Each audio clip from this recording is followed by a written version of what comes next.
Meus queridos, existem 5 passos que procedem à ruína de uma pessoa. A primeira coisa que leva uma pessoa à ruína é fazer parte de um corpo doente. A Universal do Reino de Deus, nós sabemos que ela é um corpo doente já há muito tempo. Desde que ela se entregou à teologia da prosperidade, para mim, ela é um corpo doente. E lamentavelmente a Andressa ela levou muito tempo para se dar conta disso, e mesmo quando ela se deu conta de que estava em um corpo doente, ela insistiu em permanecer, provavelmente por razões comerciais. Mas chegou um tempo que, ao perceber que ela estava dentro de um corpo doente, de uma igreja doente, já era então tarde demais. E agora, destruída espiritualmente, ela anuncia que ela iria desigrejar, iria sair do sistema religioso. Muitos comemoraram como se ela estivesse fazendo algo muito bom, algo acertado, fizeram zombarias na internet. E esse grupo dos desigrejados, dos desinstitucionalizados, como eles preferem ser chamados, lançaram um rojão ao ar, comemoraram, glorificaram e disseram que esta era a escolha mais acertada a se fazer. Mas não, meus queridos, a escolha acertada a se fazer é você estar dentro de um corpo sadio, dentro de uma igreja que pregue a verdadeira palavra de Deus. Você pode dizer para mim, mas isso é muito difícil, hoje são poucas igrejas. Não, eu concordo que não está fácil, mas que ainda assim existem igrejas comprometidas com o reino de Deus. E o primeiro passo errado foi se manter no meio de um corpo doente, congregar em um corpo enfermo. O segundo passo que procedeu à ruína, que pode levar-nos à ruína, é fazer escolhas erradas sem se autorresponsabilizar. Não faça isso. A Andressa, ela disse por muitas vezes que se algo acontecesse com ela, a culpa seria de Edir Macedo. Eu posso dizer uma coisa para você: a culpa nunca é dos outros.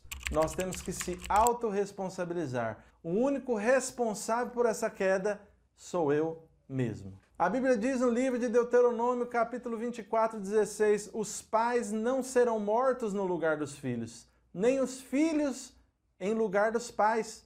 Cada um morrerá pelo seu próprio pecado. Em Jó, capítulo 19, verso 4, diz o seguinte: se é verdade que me desviei, meu erro só interessa a mim. Então, meu querido, não culpe ninguém, não culpe a sua igreja, não culpe o seu pastor, porque as suas escolhas, inclusive a escolha de onde você vai congregar, a escolha de onde você vai pisar, a escolha de qual é o caminho que você vai entrar e por onde você vai seguir, é somente sua. Não culpe seu irmão, sua mãe, seu pai, seu pastor, a sua igreja. A única responsabilidade é minha pelos meus próprios atos. O terceiro passo que procede à ruína e que aconteceu na vida da Andressa é se deixar enganar fingindo não conhecer a Bíblia. Muitos se deixam enganar, não é? Fingem não conhecer a Bíblia. Finge não saber que está no lugar errado, na hora errada, com a pessoa errada ou na congregação errada, não é verdade? Mas você conhece a Bíblia. E você sabe bem o caminho por onde você anda. A Andressa Urashi sabia sim o que estava fazendo. E todos nós conhecemos bem a teologia da prosperidade, a teologia da barganha. E o golpe está aí, cai quem quer. A Bíblia diz no livro de 2 Pedro, capítulo 2, verso 1, e também houve entre o povo falsos profetas, como entre vós haverá também falsos doutores, que introduzirão encobertamente heresias de perdição, e muitos seguirão seus enganos, e por avareza farão de vós comércio com palavras fingidas, sobre as quais já de largo tempo não será tardia a sentença e a sua perdição não dormita. Então, meu querido, não finja que você não conhece a Bíblia. Quando você entrar em uma igreja, seja responsável pelas suas próprias escolhas. Não culpe depois o pastor, porque você tem a obrigação de conhecer a Bíblia. As pessoas, elas entram nas igrejas, né, não leem a Bíblia, não observam, são enganadas pela sua própria ganância, não é? Escolhem igrejas erradas, se negam a conhecer a palavra de Deus e culpam os falsos profetas.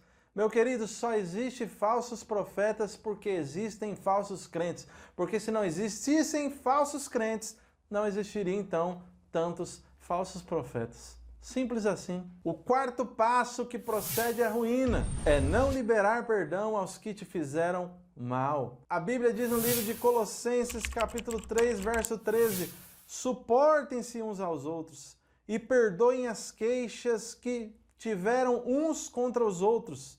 Perdoem como o Senhor lhes perdoou. Perdoe aqueles que te fizeram mal. Se você está em um lugar tóxico, se você está em um lugar onde te fazem muito mal, você não é obrigado a ficar neste ambiente. Valorize-se, mas antes de sair daí, libere perdão. Porque a Bíblia diz que se nós não perdoarmos os nossos ofensores, o nosso Pai também não nos perdoará. E o quinto passo que procede à ruína é ser uma ovelha sem pastor. Se o seu pastor não está dentro da palavra, não está ensinando o verdadeiro evangelho, por que você está aí? Pare de falar mal do seu pastor. Saia desta igreja.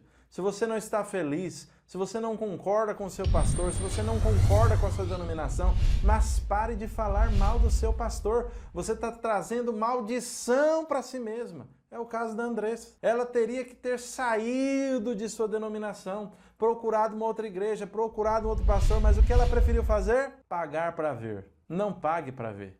Se você está vendo que as coisas só pioram na sua vida espiritual, devido ao lugar onde você está congregando, ore a Deus, peça a direção de Deus e corra para o centro da vontade de Deus. Simples assim. A Bíblia diz no livro de Jeremias, capítulo 3, verso 15 a 17, e vos darei pastores segundo o meu coração, que vos apacentem com ciência e com inteligência. Então é uma promessa de Deus e Deus vai sim preparar um homem de Deus para a sua vida.